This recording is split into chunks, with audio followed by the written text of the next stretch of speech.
Welcome back to Inspiring Hope, where we encourage you and one another as a community to have only positive expectations through true self-care. I'm your host, Dr. Tracy Williams, and today we are going to get started. I have another fantastic guest with an awesome topic that I think is relevant to anybody, anywhere, all over this world. So please tune in, make sure that you rate, you download this episode, and share it with others. I had today with me Mr. Ronal Shah. Ron, you want to give a little shout out to everybody? Hi everyone. Thank you so much, Tracy, for allowing me to be on your show. Thank you so much. Yeah, I'm excited that you are here.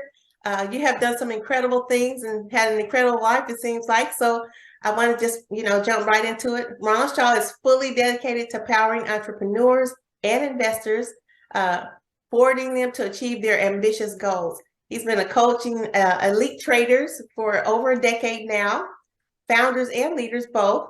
And prior to coaching, Ronald was head of equity derivatives trading at a large structuring desk born in London. He's lived and worked all over the world, including the US, the Japan, the Netherlands, and the UK. So I think that is exciting. He holds an MBA from London Business School and a BA in economics from Cambridge University. And today I'm really more excited to talk about his book and the services that he offers. And so we're just gonna jump right into it. And I want to show you guys his book in a second here, and then I'll jump back on. So if you see me pop away, don't be, confused or anything. I'm still here, just in the background, playing along. So welcome to the show. Tell us a little bit about this book, what the name of it is, and, kind of your why behind the book. Yeah, thank you, Tracy. So the book is called The Trader's Path to Inner Wisdom, which is really what it's about. It's about the fact that we can have a desire like trading to be successful in a material sense, in a traditional sense, and have a spiritual path. And they can actually not only work together, but actually can reinforce each other. You can make progress materially and spiritually at the same time. And it's really not that unusual. It's not even that difficult to move in the right direction. In fact, it's something that I encourage most people to do. It's really, really quite a wonderful path. Yeah, I really like that. How did you choose to get on that path of trading? Yes, so my life has been always these kind of two things: the kind of traditional success, either in school in the early days, and then in my career as a trader, and the spiritual side have always been there. But I always kept them very separate. Early in my life, they were very separate. Trading and the spiritual were kept as different things, and actually the two communities were very different. When I was in the bank trading, they would be, if I talk about something spiritual, you'd be like, okay, whatever, hippie, that's, this is real stuff, this is money, this is proper stuff here. If I'm in the spiritual community, it's the opposite. It's like, oh, what's all that materialistic ego stuff? This is the real stuff here. This is what life is about. So both communities were a bit antagonistic to each other. So I kept quiet, basically, in each community. But over time, I thought, no, this is me. I'm not one or the other. I hold both. And as I worked with people, as I helped coach traders to become better traders, I realized that at a certain point, these two things do go hand in hand. As you become a more higher quality trader, one who can really manage their emotions, you're actually on the spiritual path yourself. So I found that these two were moving together anyway. With the people I was working with, they were often making these comments. So I thought, I want to share these ideas and then have other people have access to them. So hence writing the book. Yeah, it's awesome to be able to find your tribe, and like you said, I know a lot of us have experienced that. You have one community that you're in for spiritual, like we can actually compartmentalize our lives. And I think that brings a lot of chaos within ourselves when we don't just, accept all of us, integrate all parts of us. Now, as a coach, talk to us just a little bit about that, the psychology behind it all. Yeah, so my personal experience, and this is the experience of most traders, is that you start off and you're learning what you need to learn. I think we talked earlier, you do Series 6 exams, you do whatever you need to do to get the information in there. And you think, when I have all this knowledge, I'm going to be a great trader. And what happens is, I mean, you do get better, of course, with this knowledge, but at a certain point, you realize that with all the knowledge in the world, if you understand economics, you understand balance sheets, you understand trading patterns, all of this big stuff, psychology still matters. It really matters, in fact. And there comes a point where it doesn't matter how much extra you learn in terms of information, you need to get your mind in the right place to trade. And yeah, so whoever, if anyone's ever traded, you realize that you go, oh, I'm going to do this, and you have some plan, and you go in there, and the market whips you around, and you're like, well, what am I doing? And you start feeling like greedy or fearful or whatever it comes up. Anyway, but that's normal. So that happened to me, and then I realized after say losing a fair amount of money in the financial crisis, I realized it's not just about how book smart you are. You need the psychology. So then I went down the route of working with a coach myself, and then I got to a certain pace where I thought, this career as a trader is kind of within a bank is done. I want to move out and have my own thing, become an entrepreneur, and that's when I started working with traders to make their psychology move to the next level. So that's my path and the path of many of the people I work with. Awesome. Oh man, thank you. You said so many gems in there. So one of the things I want to ask you is, what do you, as a coach for traders, what do you find are the most common blockages that we would have? Yeah. So it does sort of vary from group to group. So I work with a lot of traders in banks, and generally to be a trader in a bank, you've got usually some really good academic record, and so you're used to being a winner. You're used to like being successful. Trading, doesn't matter how smart you are, you're going to lose some amount of time. The best traders in the world, they win maybe 70% of the time. So that this is a big problem that the traders often have when they come to me, where they can't handle the failure. This idea of failing in an individual trade, it just they can't handle it, and then they do all sorts of strange things. So that's a big thing. Fear of failure is a really big one, not just amongst bank traders, but in general. And then amongst the more regular kind of person who trades, there are a few things that happen. Fear of missing out is a really big one, I find. You might be there, you'd be sensible about your analysis. You're like, I'm gonna buy this. This is good. And then somebody from outside on a Discord server or a Telegram chat or something comes and says, oh, this is terrible, or do this, and suddenly you're like, oh no, I'm gonna miss out. I've got to go over here, and you haven't done the work, but because you feel like you're gonna miss out, you jump in and work on that. So these fear of failure and fear of missing out are two big ones. There's many more, but these two really stand out as problems that traders often have. Yeah, I love that you said that. Now, I want to bring up one that you didn't mention and just see, have you ever experienced this before? Because this not only applies to trading, but other things that we do in our lives, right? So we can be successful. So that's why it's important for us to, talk about what, these things that block us just from being successful. Whatever your definition of success is, we all still have that, it's all about the psychology behind it, or the spirituality behind it, however you want to look at it. But there's also that fear of success. You experience that with some. Oh, absolutely. So you get people, some traders who actually get in that stop zone with a fear of failure and fear of success. Poor guys, really like, they're like, what do I do? But fear of success, absolutely, because people have, as you know, Tracy, sometimes negative associations with money. If I become successful, it means I must be a bad person, or it must mean that I've done something negative to someone else, or I'm lucky, I don't deserve it, and all this kind of stuff. These kind of things often get pulled up.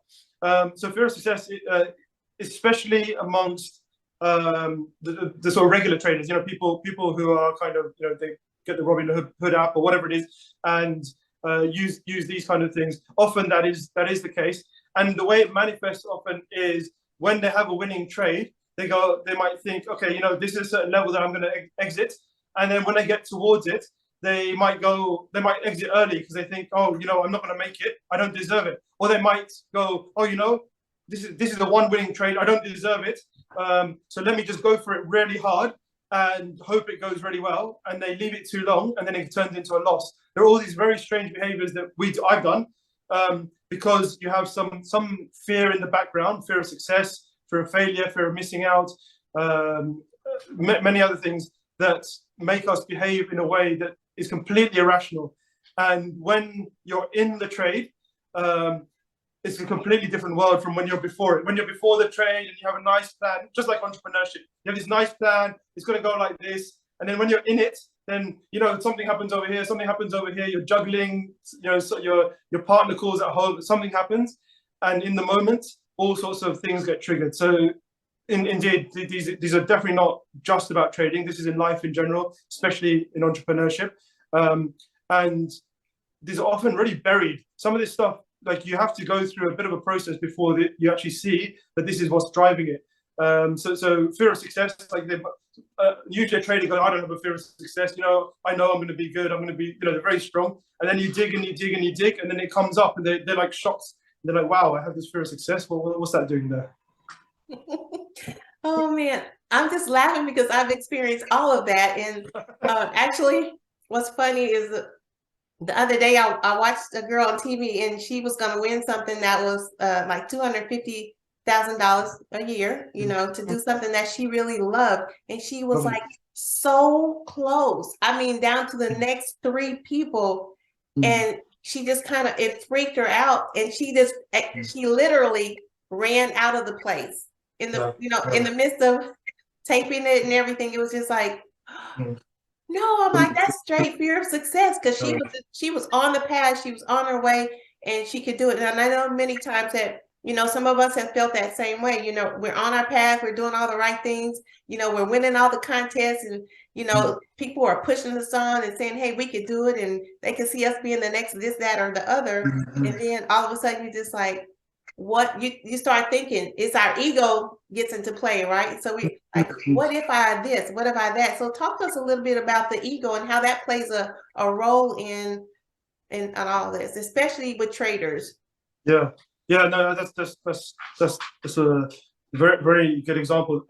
Indeed, the ego, and just, I want to sort of clarify what I mean by ego, and I'm sure it's aligned with you, Tracy, but sometimes ego, I think, is all about, you know, the guy who's walking around with a puff chest, but ego has many forms. Ego is basically anything that's kind of driven by fear, by a sense of needing safety first, and just being so closed and focused on that we don't open ourselves to other opportunities. We have limiting beliefs that form the structure of ego.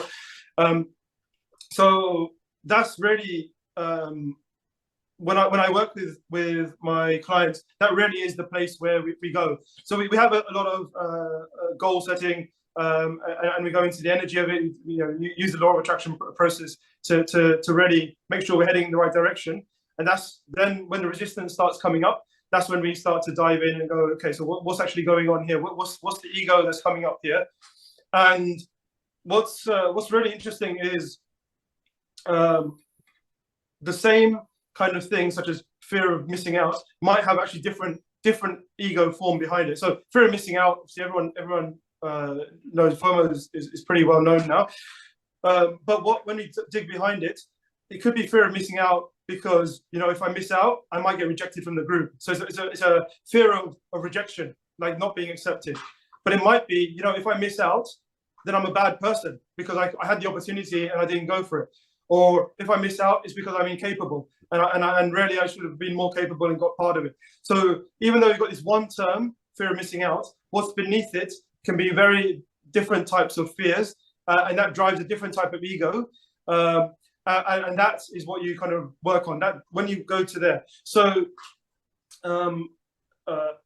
okay, so one client of mine, Jo, it's not her real name, but Jo, she's a really good trader. She had really good ability to spot a certain type of pattern. She knew how to do it well, and she would trade it well. But if she got towards the end of the month and she hadn't hit her profit targets, she would start to do really weird things. She would start to see patterns when they're not there. You know, like all sorts of strange stuff was happening, and she would trade based on these patterns that she weren't actually there, lose money, and then afterwards, when she looked back on her trades, she was like, why did I do that? That just wasn't there. I mean, we went into a process to see that. And it turned out that she had a fear of failure. And if she thought, I don't hit that target, I'm going to be a failure, and that's the end of the world. The target was arbitrary, but still in her head, it meant failure. And then we went even deeper, and it went back to some childhood stuff with her mum. We did some processes on those. But once she healed past that, once she got clear past that, her trading, of course, improved. She didn't act in a strange way. Her eyes could see what actually was on the chart, not something she created. But of course, once she cleared up this fear of failure, it wasn't just about the trading. Then her relationship with her husband improved, her calmness in her business improved. And so, this is a very clear example of where we start with trading, but actually her inner growth, her spiritual growth was benefited by the same. And you keep on doing this kind of thing.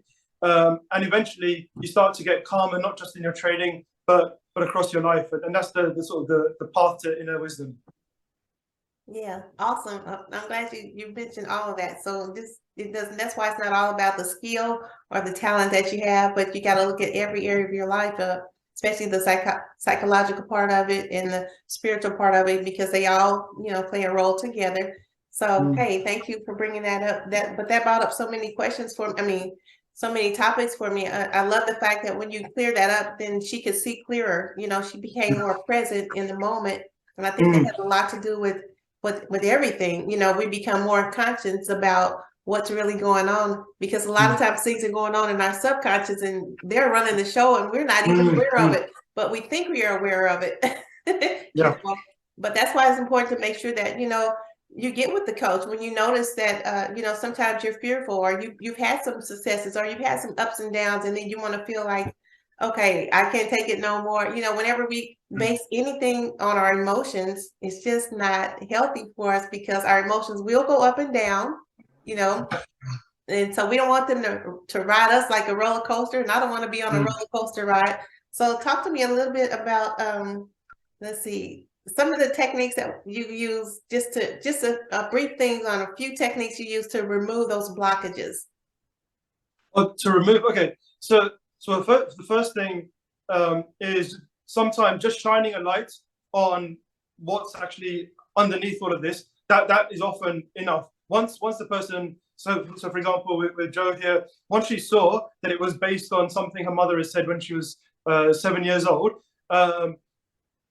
that already just made her think, well, hang on, this is not relevant. That okay, it's a painful moment back then, but this is not relevant to my success or failure now. And then now, Jo's 31, so she's like closer to her mother's age back then, so she understands her mum was not this all-knowing deity. Her mum was a human being just like anyone else, and so just that, without even doing any healing process, just the awareness that came from that already started to release it. And where that's possible, I often to let people do that. Just be present with the information that they've got. Like you say, be mindful with the information, and that releases it. That said, I haven't trained in, as coaches, we love learning techniques. So I'm trained. I'm a trainer in NLP. I do timeline therapy. I'm a hypnotherapist. All these lovely stuff, and various other kind of niche techniques that we use to bring energy, to bring resource, to bring positivity to these negative scenarios. So if they are a little bit stuck, we can bring something positive to that scenario and let it actually release. So then it doesn't have to be stuck in there. Yeah, and NLP is very effective. I really love that technique right there. It's something I kind of had to learn it on my own. I was when I was doing counseling and therapy with students and their parents. It's like I said, I got to do something. This is regular stuff is just not working anymore. So it's good to be able to have different modalities that we can use. Now, just kind of back to your book. I know you mentioned 5 steps about traders, and so you want to share just a little bit about that real quick? Yeah. So essentially the 5 steps, which is kind of my go-to process, which pretty much anyone can use. It starts off with the problem, and then we go through a process of just bringing more and more awareness of how we're interacting with the problem. So your thoughts, your feelings, and so on. And when you have all of this information out there, the final step in the 5 steps is to to just look at all of that information, be present with it, and see what is the underlying assumption that's there. And it often just pops up. It's something that it's hard to forecast, but in that moment, some insight will come, a flash of inspiration will come that, this is the true underlying cause here. And that moment is in itself is a beautiful moment for a lot of people. That awareness, that insight, it often brings tears to people's eyes. Yeah, it's very enlightening, right. Yeah. Absolutely. So that, I mean, that's the process, and it's something that the first time I recommend, if someone's reading the book, that they do it with someone else, with a close friend, with another trader, with a coach, whoever, but to really to do that with someone for the first time, so that they can be in the experience while somebody else holds space for them. But it's something that you can do for yourself afterwards. It's really relatively simple, but a really structured process that kind of came out of kind of years of working with people. Right. Well, thank you so much for sharing that with us. I do want to ask you, how can a person tell what type of trader they are? I think that's important to know that, and to be able to have those systems in place. So just give me 5 minutes on that real quick here, and then share with us how people can get in touch with you. Sure. So when I first worked with traders, so we talked a little bit about the more therapeutic side, the sort of the psychology, but actually one of the biggest things is, I mentioned earlier, that this law of attraction, this really being clear on what kind of person you want to be. So the question I always ask trader is, when you are a successful trader, what would that do for you? So it's a very simple question, but it really pulls out, and people haven't thought about this. They're like, I want to make money, I want to make money. Okay, great. And what will that do for you? So when they really articulate, well, that is it going to give you freedom? Is it going to give you independence? Is it going to give you strength? Is it going to give you status? Is it going to give you power? Is it going to give you a sense of well-being? What is it really precisely going to give to you? And then based on that, and kind of law of attraction processes or vision boarding and all this kind of stuff, once you get really into that energy, from there, then if you ask, okay, so what kind of trading will suit me, it becomes much clearer. So rather than then going, okay, I'm going to follow this guy because he seems like he's successful, or this lady because she seems like she's got a good strategy, rather than doing that, you go, okay, you know what? This is the kind of person I am. I'm the kind of person who wants to, be really smart about how I do the market. So then maybe you want to go and then look at lots of news, look at information-based stuff, and come up with your own theory. Maybe you're somebody who's much more about the kind of art of it, the joy of it, and you want to maybe look at trading patterns. But once you've found what kind of trader you are, but what kind of joy that you're going to get from trading, when you're really clear about that, then the style of trading actually falls out very quickly. So that's the tip I'd give to any listeners. And in terms of contacting me, my general webpage, ronalshah.com, is probably the easiest. It has links to my coaching, to my speaking, to my book, and all this good stuff. So ronalshah.com. Awesome. Well, thank you so much for joining us again. And I just want to throw this in here, like in your book, I love the part where you say each time you look at a chart or a piece of trading information, it could be an act of creation. And I think creation is like so important. So then you go further and say, creating a new understanding relevant to that moment, and not a rehash story of something, well, your book goes on and on. So I just love that part where it's like, it's important to be able to be more present in the moment and learn some techniques that we can use when we do notice that, hey, I'm not acting on something that's happening right here and right now, but I want to be present in the moment so I can create something new, a new experience, some more success, whatever it is our goal is, that's tied to our core beliefs, because I think that's important too.